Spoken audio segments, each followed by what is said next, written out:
Chapter 5. The Report. By lunchtime the next day, Nick had a bad feeling in the pit of his stomach. 7th period was coming. He was going to have to stand up in front of Mrs. Granger's class. The eyes of everyone in the class would be glued to his face, and Mrs. Granger's eyes would be cranked up to maximum punch power. He looked over his notes again and again: the First English Dictionary, the growth of the English language, William Shakespeare, words from French and German, new words, old words, new inventions, Anglo-Saxon words, Latin and Greek roots, American English. It all became a big jumble in his mind. And his grand plan from the night before? In the harsh fluorescent light of the school day, it seemed impossible. What is it with the clocks in school? When you're planning to go to the carnival after school, the clocks in every class practically run backward, and the school day lasts for about 3 weeks. But if you have to go to the barber or go shopping for clothes after school, zip, the whole day is over before you can blink. And today, after lunch, periods 5 and 6 went by in 2 ticks. As the 7th period bell rang, Mrs. Granger walked into the classroom, took 4 steps to her desk at the side of the room, flipped open her attendance book, glanced out at the class, and made 2 little check marks. Then, looking up at Nick, she said, "I think we have a little report to begin our class today. Nicholas?" 15 seconds into 7th period, and Nick was on stage. This lady plays for keeps, thought Nick. He gulped, grabbed his crumpled note cards and his book bag, and walked to the front of the room. He stood next to the giant dictionary on its little table, and Mrs. Granger walked to the back of the classroom and sat primly on a tall stool next to the bookcases. She was wearing her blue uniform. Taking a deep breath, Nick began.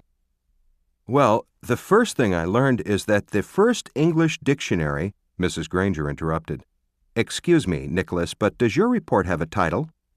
Nick looked blankly at her. "A title? No, I didn't make a title." "Class, please remember to include a title whenever you prepare an oral or written report. Now, please go on, Nicholas." And she smiled and nodded at him. Nick began again. Looking right at Mrs. Granger, he said, "The dictionary." A couple of kids thought that was funny, but Nick played it straight and just kept talking. "A lot of people think that the First English Dictionary was put together in the 1700s by a man named Samuel Johnson. He lived in London, England. He was real smart, and he wrote a lot of books, and he wanted all the other smart people to have a good dictionary to use, so he made one. But there were other dictionaries before his. The thing that was different about Johnson's dictionary was its size, first of all. He had over 43,000 words in it." The class made a bunch of noise at this big number. "Ooh," and "wow," and stuff like that, and Nick lost his concentration. He glanced up at Mrs. Granger, expecting to see those eyes drilling a hole in him. But they weren't. They were almost friendly, in a teachery kind of way. She shushed the class and said, "Go on, Nicholas. That's a fine beginning." Nick almost smiled, but he saw all the kids staring at him, so he gripped his note cards even tighter and jumped back in. "The other thing that Samuel Johnson did that was special was to choose the words he thought were most important, and then give lots of examples showing how the words got used by people. For example, he showed how the word take could be used in 113 different ways." Nick's report went on smoothly for 12 minutes. Nick was surprised at how easy it was to stand there and talk about this stuff. At the end of the first 5 minutes, Mrs. Granger had to stop Nick again to say, "Class, it is not good manners to yawn out loud or to put your heads down on your desks when someone is giving an oral report." No one in the class cared one little bit about the report, except Mrs. Granger. Every time Nick glanced up, she was smiling, and her eyes were not the least bit icy or sharp. She was eating this stuff up, listening and nodding, and every once in a while she would say, "Very good point," or, "Yes, that's exactly right." But the next time Nick looked up, he saw Mrs. Granger sneaking a look at her watch. 18 minutes gone. Maybe his idea was going to work after all. Time for phase 2. Reaching into his book bag, Nick pulled out the red dictionary he had brought from home, the one most of the kids had, the one Mrs. Granger said they should use. Nick said, "This is the dictionary that I use at home for my vocabulary work, and I opened it up last night to the very front, and right there I found out a lot about how the dictionary was made, right in this book. So I thought some of the ideas would be good as part of my report. It says here, Nicholas?" Nick looked up. Mrs. Granger got off her tall stool, and its wooden legs made a screech on the linoleum. Heads snapped to attention, and the class was alert again. Mrs. Granger smiled, raised her eyebrows, and pointed at her watch. "Nicholas, I think the class should read that at home themselves." Now, John's hand was up in the air, and at Mrs. Granger's nod, he said, "But I don't have that dictionary at home, Mrs. Granger. I have the blue one." And several other kids immediately said, "Me too." Mrs. Granger tried not to show that she was annoyed. "Very well, Nick, but it shouldn't take too long. We have other things to do today." Nick kept his eyes open wide and nodded, adjusted his glasses on his nose, and began to read. Without question, this modern American dictionary is one of the most surprisingly complex and profound documents ever to be created, for it embodies unparalleled etymological detail, reflecting not only superb lexicographic scholarship, but also the dreams and speech and imaginative talents of millions of people over thousands of years. For every person who has ever spoken or written in English has had a hand in its making.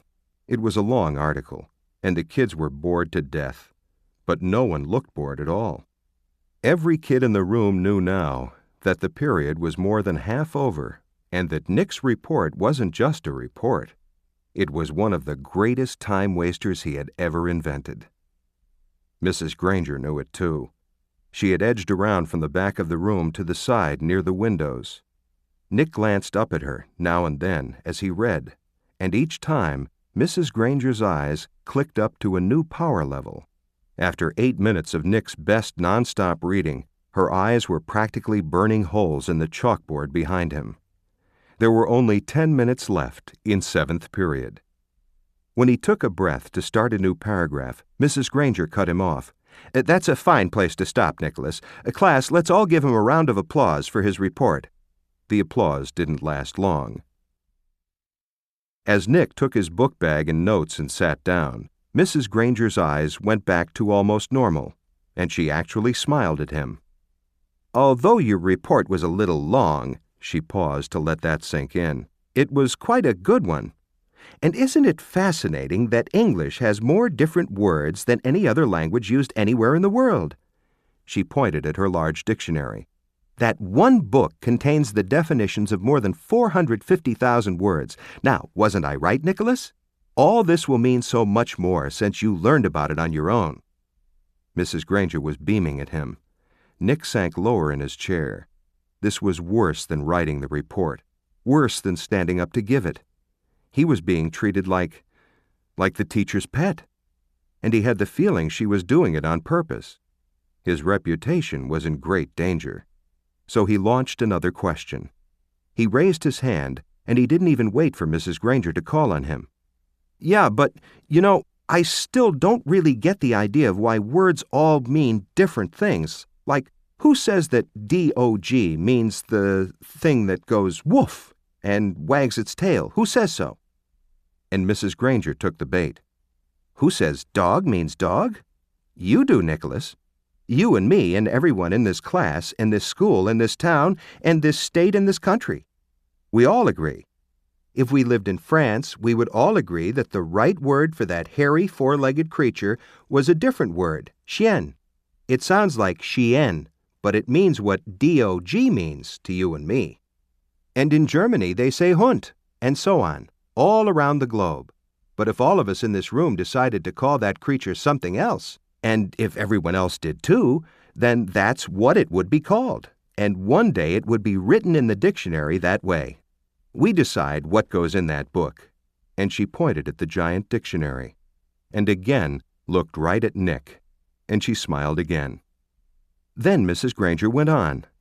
"But of course, That dictionary was worked on by hundreds of very smart people for many years, so as far as we are concerned, that dictionary is the law. Laws can change, of course, but only if they need to. There may be new words that need to be made, but the ones in that book have been put there for good reasons. Mrs. Granger took a look at the clock. 8 minutes left. Now then, for today, you were to have done the exercises beginning on page 12 in your Words Alive book. Please get out your papers. Sarah, will you read the first sentence, identify the mistake, and then tell us how you corrected it? Mrs. Granger jammed the whole day's work into the last 8 minutes. A blur of verbs and nouns and prepositions. And yes, there was another homework assignment. And Nick didn't try to sidetrack Mrs. G again. He had slowed her down a little. But had he stopped her? No way. She was unstoppable, at least for today.